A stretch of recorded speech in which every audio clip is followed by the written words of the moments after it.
Hi and welcome to the first in our May webinar series.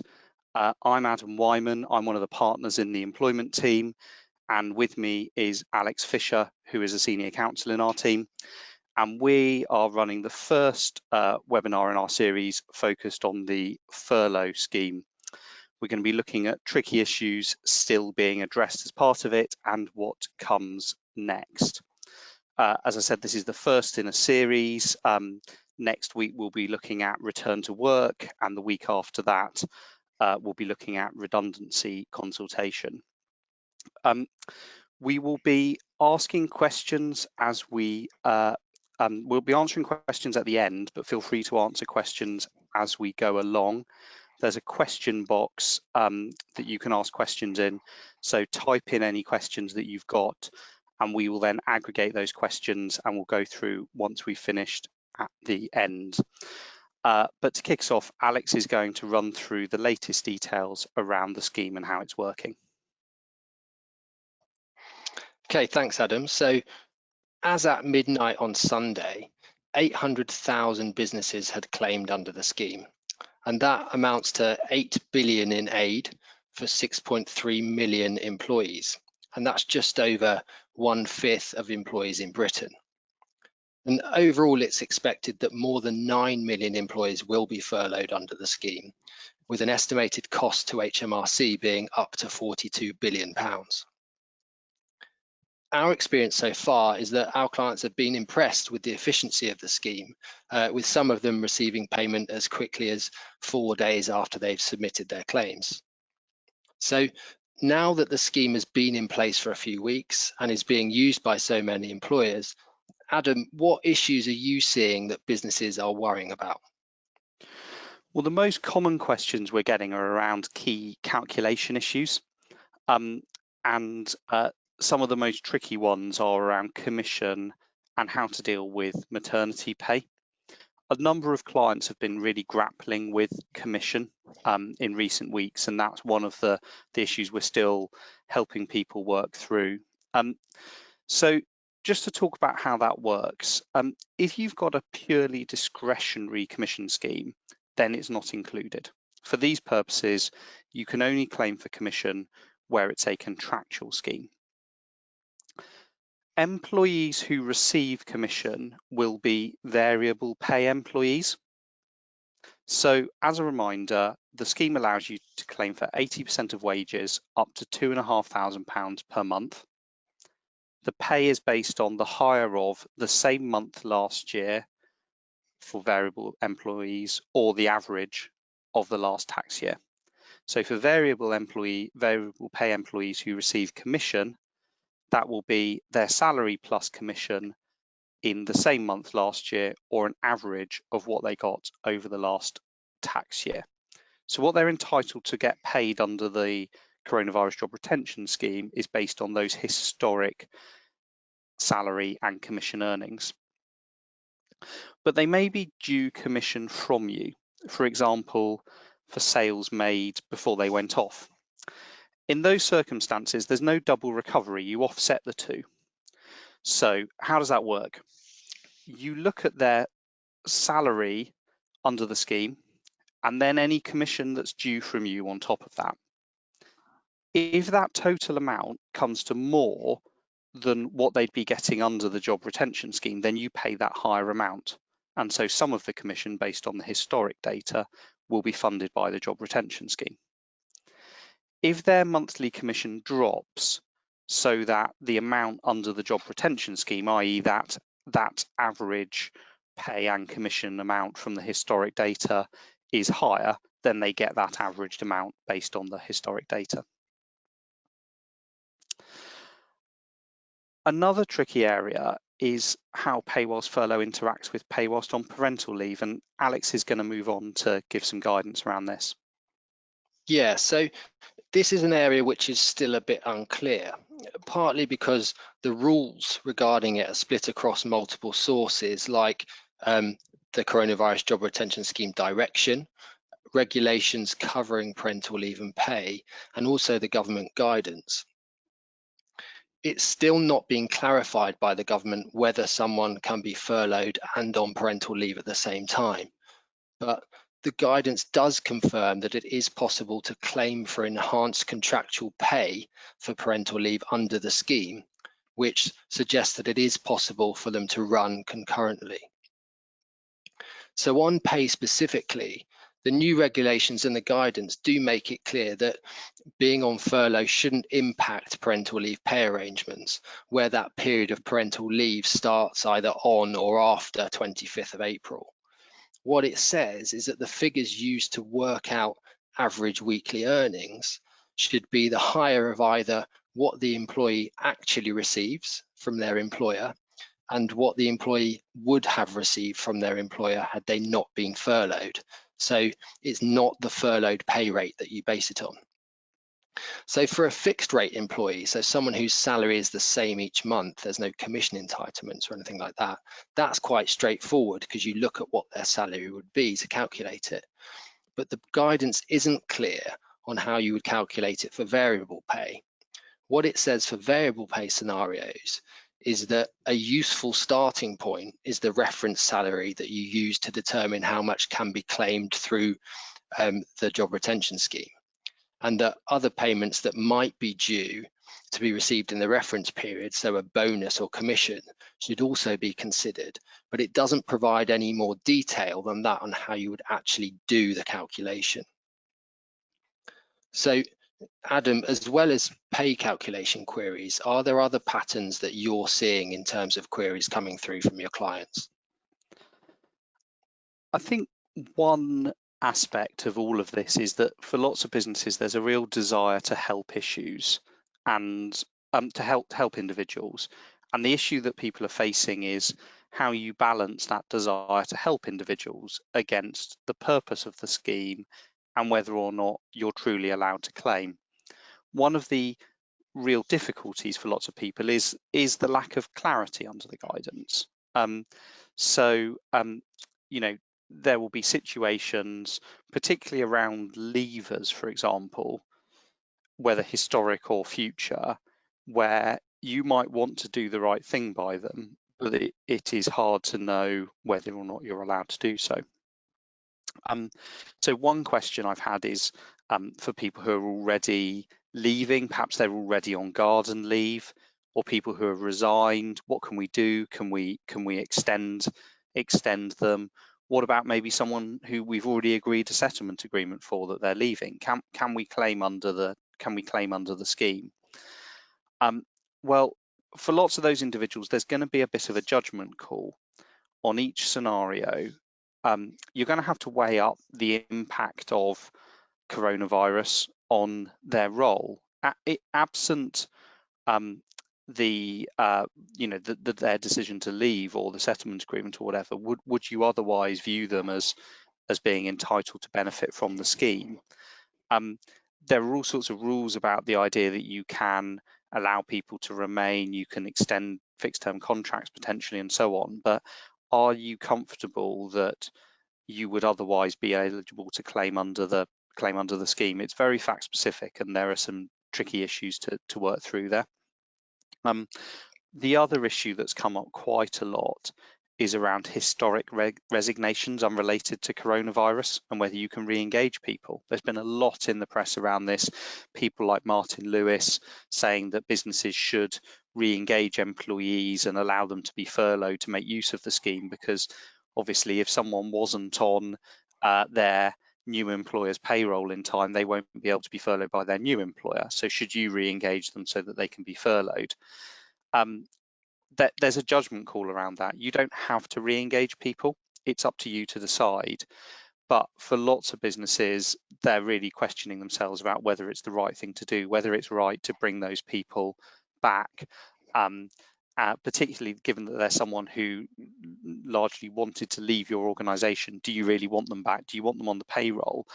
And what happens at the end of the time period when the furlough scheme comes to an end? They're an employee. What happens then? How do you deal with them? What about if the position's changed? What about if they don't want to leave anymore? How do you deal with it then? So you're going to have to think very hard. And again, it's very fact specific. The other item that we were going to cover is holiday, and Alex is going to come on to talk about how you manage holiday entitlement. Yeah, so I'd say this is up there with one of the most commonly asked questions. So how do we proactively manage holiday entitlement? There's a mixture of methods being used by our clients, including extending the rollover period, so allowing people more time to take their accrued holiday. Some people are setting requirements for a minimum number of holiday days to be used by a certain date to stop that build-up of unused holiday. For example, requiring people to take 3/12 of their annual holiday entitlement by the end of May. Another thing that many of our clients are doing is forcing employees to take holiday whilst they're on furlough. There are notice requirements associated with this. So to force an employee to take a day of holiday, you need to give double the notice of the time of holiday that you're asking them to take. So if you're asking them to take 2 days holiday, you have to give 4 days notice of that. The decisions that clients are taking in respect of what they do about holiday very much depends on cash flow, though, because what it is clear from the guidance is that days taken as holiday must be paid at full pay rate. And so if employers are paying a reduced furlough rate, they would have to top up there. So need to make sure that they can cover that additional top up. Adam, what about other points you've been advising clients on in terms of protecting themselves from challenge by HMRC? Yeah, so Alex set out some of the numbers at the start there around how much this is costing, how many people have been furloughed. I don't think when the Chancellor announced this scheme, he probably realised quite how many businesses would make use of it and quite how many people would be put on furlough. It's costing a lot of money. As a result, I think you've got to assume that in the future, the Treasury might decide that it wants to challenge, shall we say, certain businesses over the decisions that they took. And there is therefore a good chance that you will get questions around furlough decisions as part of an HMRC audit in the future. They've already set up a whistleblowing hotline, and the purpose of that whistleblowing hotline is to allow employees to report misuse of the scheme by their employers. So if they've been asked to do some work whilst on furlough or something else like that. So there is, there's going to be a lot of analysis and audit of this to come. So how do you protect about that now? Well, I think the main thing to do is document all the decisions that you're making. So why are you furloughing particular groups of people? That's a really key question. It might be obvious now to you, but what about if HMRC are auditing you in 2-3 years' time? Are you going to remember? You know, the people who made those decisions might not even be in the business, they might have moved on. So it's important that you create good file notes now to confirm why you furlough particular groups of people. And that, now that most people have sorted their furlough, one thing that we've been doing with lots of businesses is helping them with those file notes to get the sort of record keeping aspects sorted and correct. Those notes should also deal with any tricky judgment calls around pay and the basis for those. So for example, how did you get comfortable that commission schemes were contractual? Any questions you had around maternity pay, as Alex highlighted.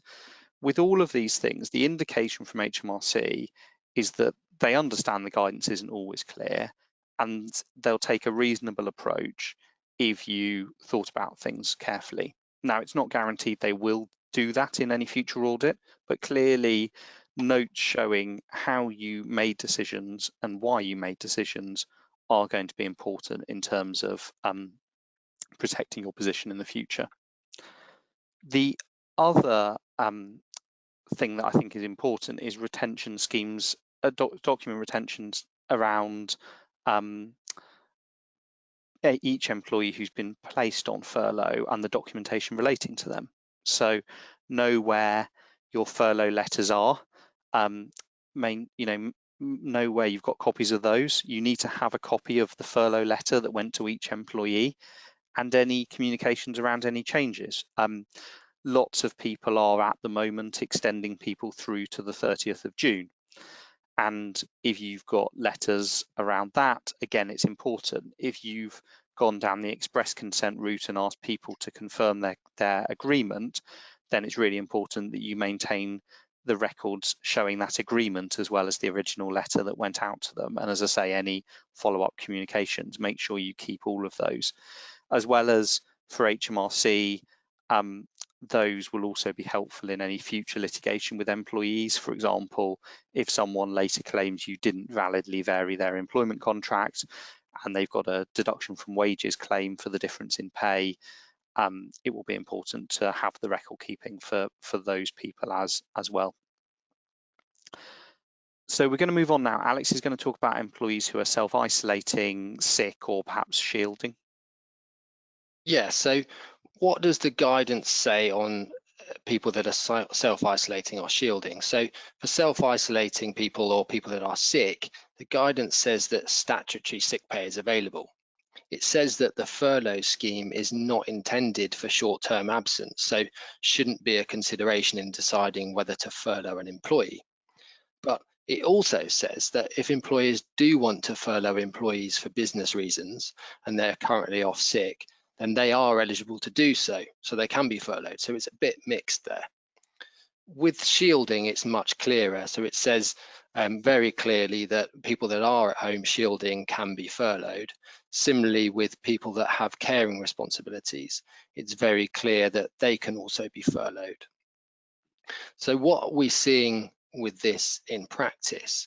It very much depends on the individual circumstances of the client. For example, I have a client who's still operating at the moment, still maintaining its business, and it needs employees to come in and do what they're required to do. So they have been rejecting furlough requests from people that have caring responsibilities because they need to encourage people to continue to work. But on the other side of that, a lot of clients have taken a different approach where they've been much more open to furloughing staff. They've taken a broader view that they can furlough people that are self-isolating or sick, and definitely can furlough people that are shielding and have caring responsibilities. I think the key point here is one of consistency and making sure that you're treating your employees fairly and consistently as opposed to others. So looking to the future and the possibility of social distancing being relaxed, what should businesses be doing to prepare for that now? So post-furlough planning is probably the other thing that lots of people are now starting to do. Lots of businesses are looking at bringing people back more generally and all of the health and safety aspects and so on of that. And as I say, the webinar on Wednesday next week is going to cover those issues in a lot more detail. But what about people who are on furlough, and how's that all going to interact? We don't know what's going to happen. Apparently, Boris Johnson has said today that the lockdown will start to ease on Monday. It's not clear what that means, but the report I read just before this webinar started said that apparently that was mainly around exercise. So I don't know whether your 1 hour a day is going to be increased slightly, but it's going to be very gradual. And for lots of businesses, they're really worried about that. It won't be business as usual for a very long time. And that's going to be quite difficult for lots of people. For some, there's an expectation you'll be able to get back to work and get people back to work. But for lots of businesses, and particularly if we do have a wider downturn, there is going to be an issue for a number of months to come. Now, the Chancellor has said that there won't be a cliff edge in relation to the job retention scheme on the 30th of June. I think reading the mood music and the various reports that are being written in the press, I think it's very unlikely that the scheme will be extended in its current form with its current level of contributions beyond the 30th of June. Given how much it's costing and the fact that we are looking towards a gradual easing of the lockdown, it seems unlikely that the furlough scheme will just be given another month, for example. We understand a number of different options are being actively considered. The press is reporting that the government's considering the possibility of part-time furlough, for example. So would they contribute a lower amount than the 80% based on people being able to do some work?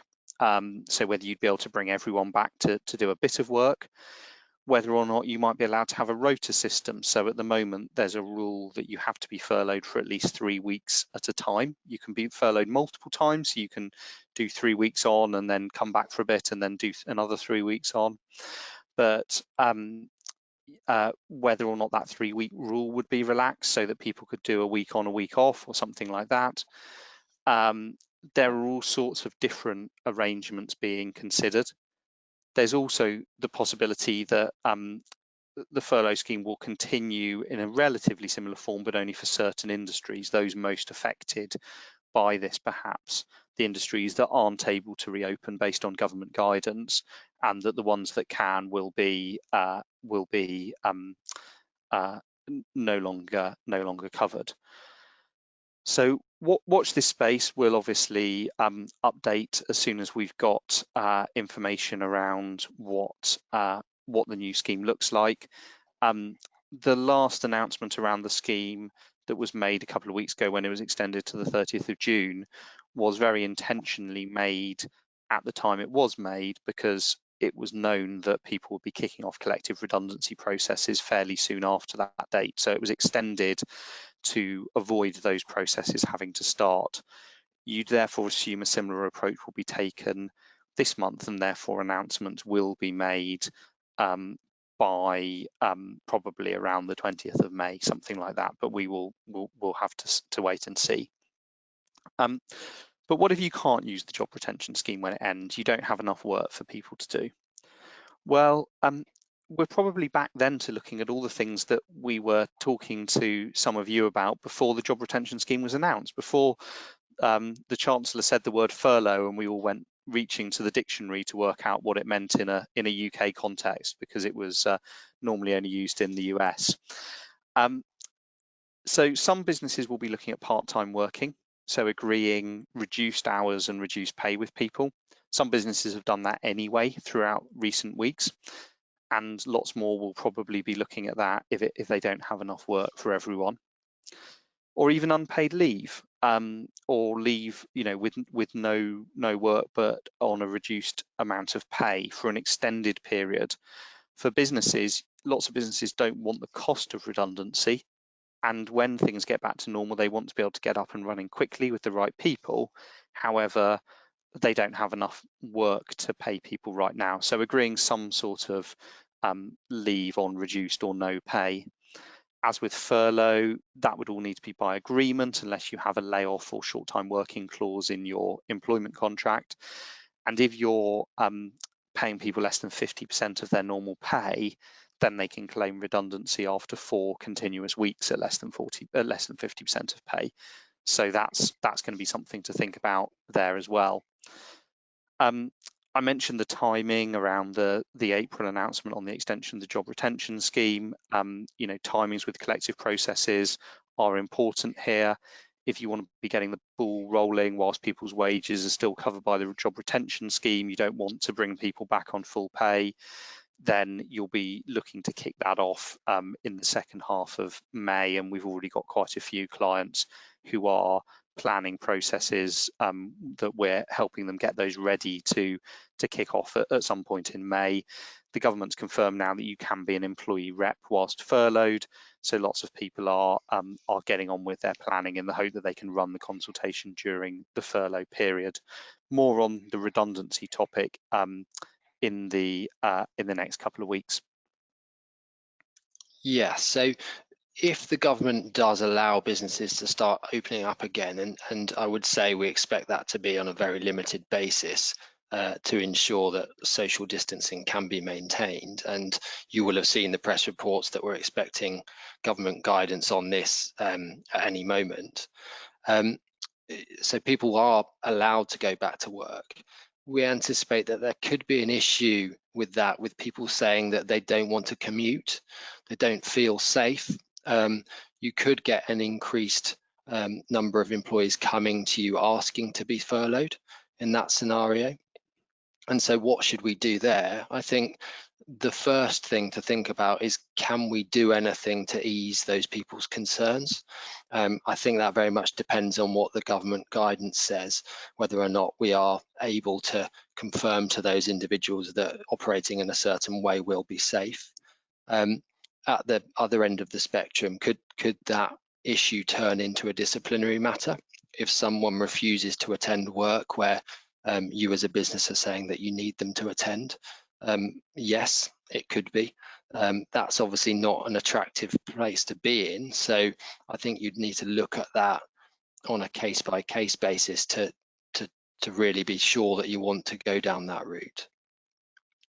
And projecting forward to more long-term impacts, I think we might see more requests to work flexibly, more requests to have permanent working from home arrangements, and that could in turn lead to issues with workplace culture, where employees aren't consistently coming into the office to have those face-to-face meetings. So in terms of preparing for that now, I think it's worth looking at your policies. Are they fit for purpose now in terms of dealing with flexible working requests and also dealing with ad hoc working from home arrangements? All that sort of thing is worth looking at now, just to make sure that you're prepared should that happen long term. So thanks to everyone for coming along today. We've run exactly to 4:30 as we planned. Now there's an opportunity for any questions, and we've had quite a few come in, so we'll start to answer those live now. As I said, this is the first in a series. There'll be a Wednesday webinar each week for the rest of May. So do please sign up, and if you've got any more questions, please stick them in the box, and we'll start to ask them. The first couple of questions I was going to address was around extensions that have been asked. There's no particular requirement around how much notice you need to give to extend furlough, but you would take the same principles that you did previously. You're trying to do it by agreement. You want to have a discussion with someone and get them to agree. So no particular time frame, and you should be able to do it quite quickly. In terms of how you deal with that, whether you need to do another letter or not, well, that depends on what your original letter said. If your letter said you'll be on furlough for as long as the job retention scheme is open, subject to a right to bring you back early, well then no, technically you don't need to send another letter, but what you might do is just send an email to people just to notify them. If on the other hand you furloughed them until the 31st of May, well then yes, you will need to agree an extension with people at that point. I'll pick up, there's a couple of questions here on holiday.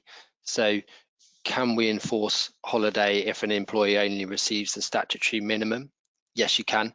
You just need to provide that notice that I mentioned before. So double the notice for the period of time that you're requiring employees to take off as holiday. This is an interesting one. So what are your views on the accrual of holiday whilst on furlough for 0 hours workers? So they would ordinarily not accrue annual leave when they're not working. Interesting question. My view is that they won't accrue holiday because they are by definition not allowed to work whilst on furlough. They're obviously being paid whilst they're on furlough, but I don't think that they would get holiday accruing at the same time. And just to continue the holiday theme, some questions around how you pay holiday and whether it interrupts. So we've now had clarity for a long time. We didn't have any clarity on this point. We've now had clarity in the government guidance around that. Holiday should be at full pay. That would be for bank holidays that are taken as holiday or any other form of annual leave that's taken as holiday. For people who have bank holidays under their contract, so their contract is 25 days plus bank holidays, the starting point, unless you do something to the contrary, is that those bank holidays will be days of holiday, and therefore you will have to pay them at full pay.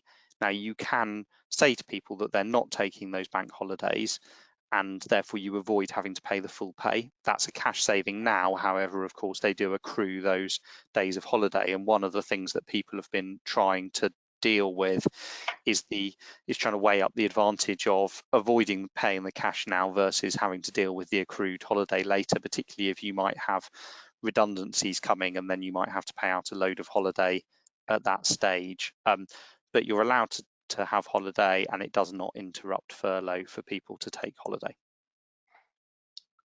And so should we pause redundancies for staff on furlough? You can do so. The furlough scheme obviously allows you to keep people on your books and have them furloughed and not be made redundant. You can, though, also make people that are on furlough redundant. That will bring the furlough period to an end. And so the key thing to think about there is the minimum 3 weeks, because what you wouldn't want to do is accidentally bring someone's employment to an end 2 weeks into a furlough period, because that would mean that you wouldn't be able to claim for that 2-week period because they hadn't been on furlough for the full 3 weeks.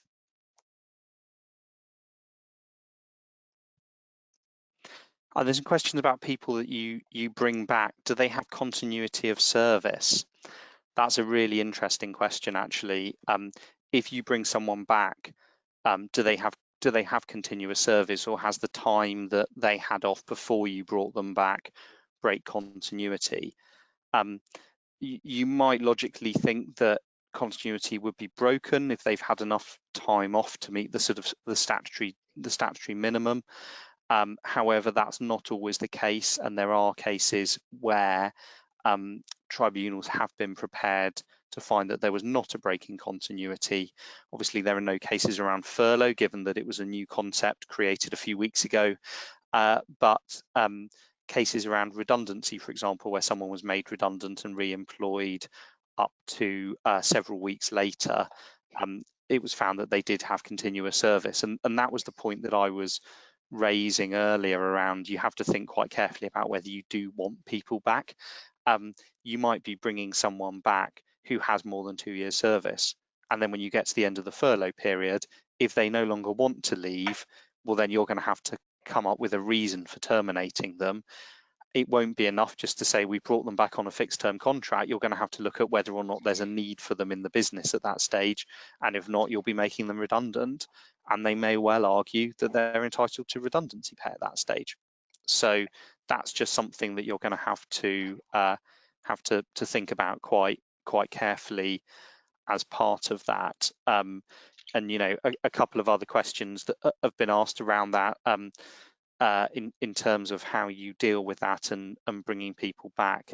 I think there is some ambiguity between the guidance and the government direction around this and how it all works, but the assumption is you should be able to bring people back. But as I said, there are various reasons why you might only do so, having thought quite carefully about whether it's the right thing to do for you as a business. Interesting one here. If your business is doing well and is busy, but staff asked to remain furloughed because they're shielding or have childcare responsibilities, can you allow them to remain furloughed but take on additional employees? And would that be an issue when audited?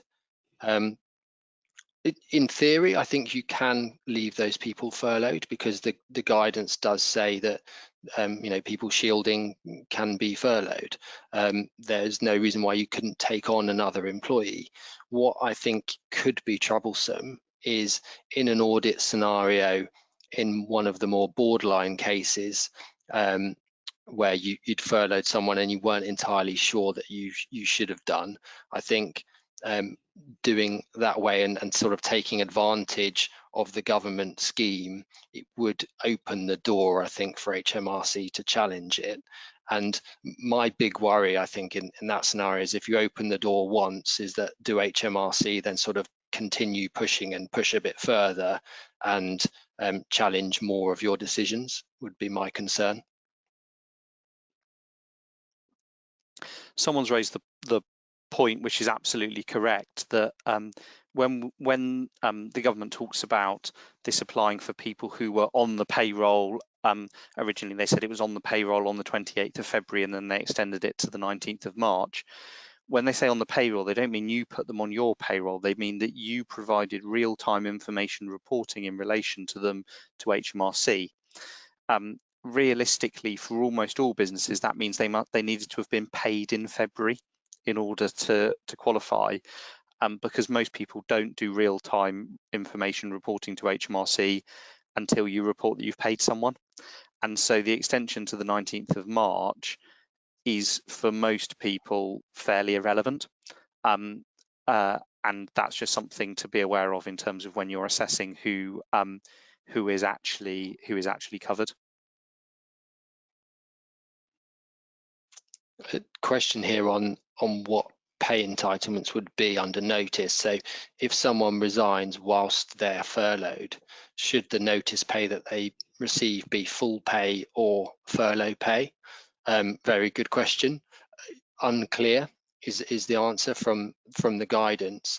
I think the better view is that it would be furlough pay, so the reduced period, the reduced rate of pay, but that there is a theoretical argument that it should be the higher rate of pay, but I think most clients that I've seen that are doing this are paying the furloughed rate of pay and waiting for challenge.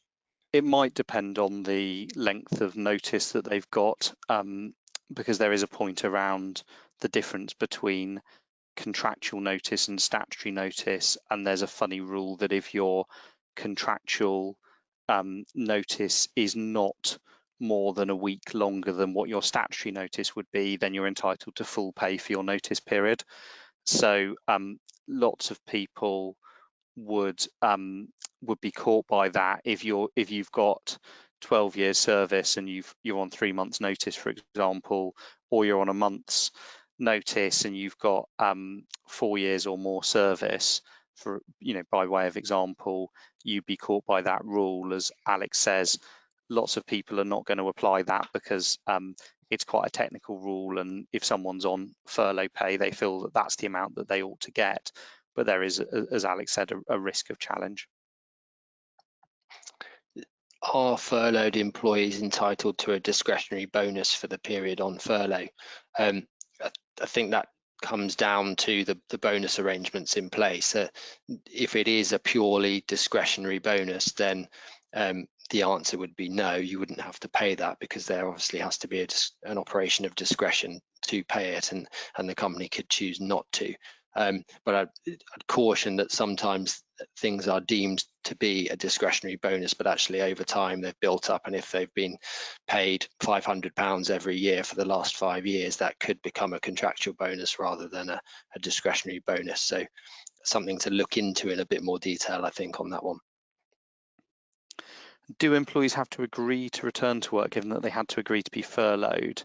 And what records would you keep around that? Well, I think, again, that's going to depend on the sort of wording that you used in your furlough letter, as to whether or not it was just a sort of, you're on furlough now until we agree otherwise, or did you reserve the right to end the furlough?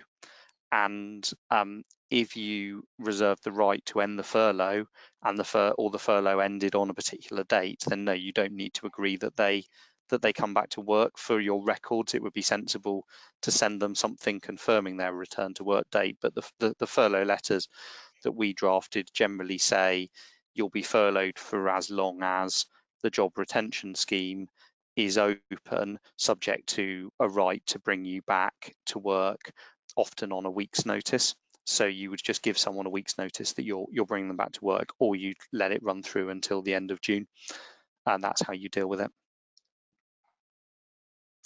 I think we're running out of time, but can you furlough one job sharer rather than both? Yes, is the short answer to that one. I think again it's a consistency point, but if you had someone whose job was working 2.5 days, being Monday to Wednesday midday, and another job sharer working Wednesday afternoon through to Friday afternoon, you could choose to furlough the person that worked at the start of the week and not furlough the person that worked the back end of the week. Things to watch out for there are discrimination claims. Essentially, you need to justify the reason as to why you have furloughed one but not the other. Question around April pay increases. If you raise people's pay in April, should you reflect that in the job retention scheme? And this got asked a lot as well in the context of national minimum wage increases from the start of April. No, you don't reflect those changes. You look at what someone was paid as at the 28th of February or the 19th of March, or subject to those variable pay rules that we talked a bit about earlier. But you're looking at historic pay for all of these purposes. You're not looking at what someone's future pay entitlement would be. So you ignore any pay rises that have been agreed or promised for the purposes of what you're entitled to claim under the scheme. Obviously, you'll have to reflect that in terms of the agreement around the furlough to ensure that the agreement covers that off, that you're not obliged to pay more.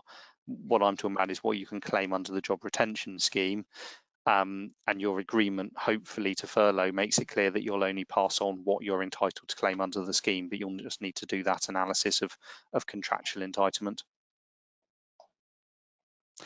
We're actually at 4:45 now, so that was the end of our time. If anyone's got any additional questions, do please feel free to follow up with us or your usual contacts within the team. Otherwise, thanks very much for coming, and hopefully we'll see you on another of these in the coming weeks.